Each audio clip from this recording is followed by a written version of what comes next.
All right, it's the passing of an icon. He's not dead. I keep saying passing. It's the Still departure. amongst the living. Still amongst the living. It's the departure of an icon. But I thought when we started the show today, and it was just a throwaway line you said, but it's really the ultimate truth when you think about it. The greatest quarterback the Seahawks have ever had was Matt Hasselbeck. Without question. And it really kind of is. Look, I love Craig, I love Zorn, but it really kind of is without question in terms of the success. And I said to you off the air, I mean, one of the things I wonder about it is nobody seems happy with the moves that they've made so far up until this point. Which is surprising, by the way, because he was so polarizing. There are so many people that love to hate him and rip him for all the mistakes, and he did make mistakes, like all other quarterbacks. But I thought it'd be much more of a 50-50 split. I thought what we got today was a lot of people, even the people who, want him to go or were done with him, but not for him. Yeah. Not for that guy. They didn't like the option. They didn't like the alternative. In my case, I got a little more faith, maybe just in the guy. I'm willing to see what they have in mind, but don't know. But again, the passing of an icon, here's the risk you're running. I thought of Edgar Martinez. Who you never thought about DH for the Mariners for how once they convinced him to go there in the early 90s. I mean, it was something you never thought about year after year. Never had to address it. Never an issue. Now, you know what? Certainly quarterback's a bigger position and everything like that. So guys did talk about it a lot, and as Hasselbeck declined a little bit, looked at it a lot. But you never felt going into a game that you were absolutely beat, that you had the worst quarterback on the field, or you had the worst player on the field because Matt Hasselbeck was your quarterback. And now you're running a completely different risk now, because there's no way. Now you've got a chance to feel like that. The guys who they brought in, man, if they play it, and me and Bob had a fun time arguing about it today. If they play it the way they were playing it, if this is the offensive system, and this is what I think the big difference is, if they play it the way they've been playing it, this is a disastrous day. I mean, there's no way, even at 28, I would take a guy like Tavares Jackson over Matt Hasselbeck in a West Coast offense. In the old system. You'd be crazy.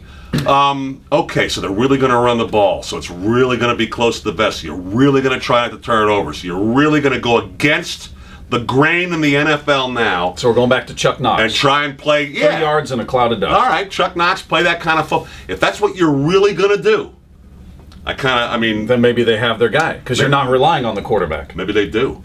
And it got me thinking about that. Is that a good idea? It might just be. We look at how things happen. I think about the Ravens winning the Super Bowl and how they did something that no one else had ever done, in terms of winning it without really a great quarterback. Nothing against our pal Trent Dilfer, but quarterback play did not win that Super Bowl for him. All of a sudden, it was like you don't need a great quarterback. And as it turns out, come on, to actually win that game, it's a quarterback-driven league. You still need a great quarterback. It was that was the last gasp of a team that wasn't built around a quarterback winning it. Yeah. So you've got many more examples of quarterbacks. Talking about good quarterbacks. Yeah, man. How did Aaron Rodgers do last year? How did he do in the Super Bowl? You change it a 10-year trend.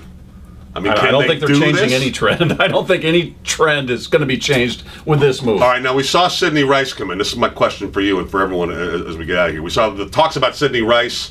We'll know Friday. Friday they'll have their official press conference. Here are the guys we have. Can the sting, I'm talking to you as Bob Stelton, Seahawks fan, the sting of this move be erased if it comes with a bounty of other players? It can be softened. It can be a little sting will be taken out. But even if you have Sidney Rice, who's throwing him the ball? Is it Charlie Whitehurst? I don't feel good about that. Is it Tavares Jackson? I don't feel good about that. Is it Matt Leinart? I don't feel good about that. So I like the weapon they have. Are they going to have somebody who can utilize the weapon? That's my problem. It's not that we got rid of Matt. Yeah. It's not that Matt's gone and he's the greatest ever. No. Give me something. Improve the position. If you're going to make the move, improve the position. Be better than you were before, and I don't think they are. I'll say something on a personal note. Matt Hasselbeck's one of my top 5 guys ever to cover, and I've been around for 35 years. Very classy guy. Always was. When I was doing a lot of charitable stuff over at the other place, he was always way involved in it, was funny, I always thought knew how to handle the media, was always honest and reflective.